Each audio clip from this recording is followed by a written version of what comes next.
कराची में दिल दहला देने वाला खौफनाक वाकया। गुलशन इकबाल में एक वीगो ने सड़क पर खड़े कई लोगों को बड़ी बेदर्दी से रौंद डाला और फिर फरार हो गया। दिलखराश वीडियो सोशल मीडिया पर वायरल हो गई। हक पाकिस्तान न्यूज में खुशामदीद। नाजरीन, कराची में इंतहाई दिलखराश वाकया पेश आया। गुलशन इकबाल तिकोन पार्क के करीब सियाह रंग की वीगो में सवार अनाड़ी ड्राइवर ने लोगों को टक्कर मार दी और फिर सड़क पर गिरे हुए लोगों के ऊपर गाड़ी चढ़ाते हुए कामयाबी से फरार हो गया।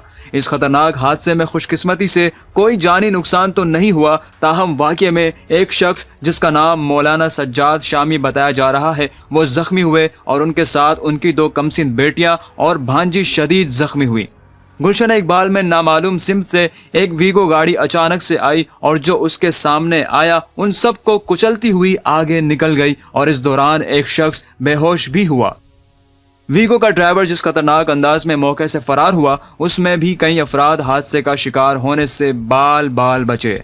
पुलिस ताहाल हादसे के जिम्मेदार ड्राइवर का सुराग नहीं लगा सकी। गुलशन इकबाल पुलिस ने जख्मी होने वाले सज्जाद की मदियत में नामालूम वीगो ड्राइवर के खिलाफ मुकदमा दर्ज कर लिया है और वाकये की तहकीकात शुरू की जा चुकी हैं।